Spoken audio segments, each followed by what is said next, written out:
Agora, Jussara, voltar com você. Como o Caio bem disse, a reação do governo federal. Já tivemos, então, como o governo de São Paulo, onde nasceu o PCC, recebeu essa notícia. Como é que o governo federal, Palácio do Planalto, recebeu esse anúncio do Departamento de Estado americano?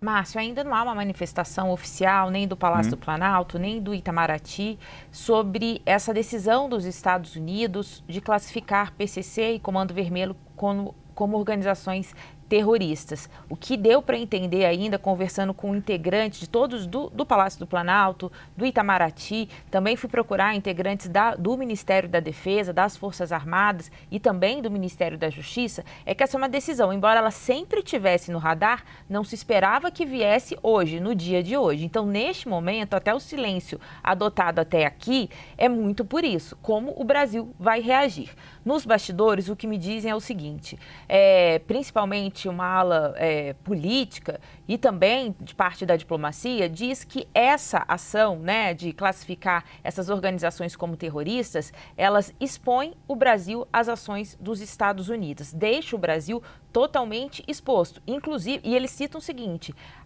aquilo que o Nakagawa estava dizendo, que as primeiras sanções podem vir justamente sobre o setor financeiro. E aí, qual é o argumento que deve ser usado politicamente? É que, mais uma vez, os bolsonaristas, a família Bolsonaro, agiu contra o Brasil nos Estados Unidos. E por que eles dizem mais uma vez? Porque a gente lembra da questão do tarifaço no ano passado e que caiu, obviamente, na conta do ex-deputado federal Eduardo Bolsonaro, também do empresário Paulo Figueiredo, e o Brasil sempre, né, o governo Lula sempre atribuiu tudo isso justamente às provocações feitas pelos bolsonaristas, Eduardo Bolsonaro e Paulo Figueiredo lá, e aos contatos que ele tinha no Departamento de Estado americano. Agora, mais uma vez, quando vem essa classificação que o governo brasileiro vinha insistindo para que isso não ocorresse, justamente por considerar ali um risco para a soberania brasileira, para expor o Brasil às ações militares dos Estados Unidos, e inclusive pode afetar diretamente o setor financeiro, eles falam o seguinte, olha, mais uma vez é o bolsonarismo agindo contra os interesses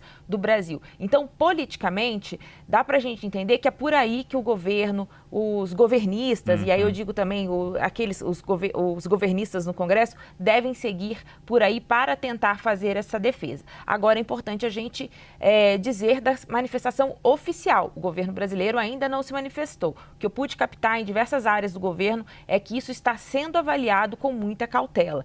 A medida vai começar a valer só na próxima semana, no dia 5 de junho, só que eles estão avaliando como fazer essa manifestação e se vai fazer, Márcio. Inclusive, até agora não havia nenhuma sinalização que, de fato, o Brasil ia fazer alguma manifestação. O que eles falam é o seguinte, por enquanto, o que a gente tem é que é uma decisão unilateral, sem justificativa, e dizem mais, pode ser um cenário pior do que a Magnitsky, que é aquela também sanção. Então, eles falam que para o setor financeiro pode ser ainda mais grave do que a própria aplicação da Lei Magnitsky. Lembrando ainda, falam o seguinte, que o Brasil ainda deve insistir na cooperação, que o Brasil, quando tentar esse contato com os Estados Unidos, vai voltar a insistir numa cooperação tentando tirar a classificação. Agora, vamos ser aqui bastante realistas sobre isso. O presidente Lula esteve no começo do mês com Donald Trump, não conseguiu avançar com essa cooperação para tirar do radar essa equiparação dessas facções com organizações terroristas, e agora, dias depois de Flávio Bolsonaro estar nos Estados Unidos, o governo americano faz essa determinação, né? Essa classificação de organizações terroristas. Então, daí é o cuidado do governo brasileiro de como se manifestar. Estou aqui em Brasília acompanhando essas reuniões que estão sendo feitas, essas conversas de bastidores. Qualquer novidade, volto a trazer para vocês.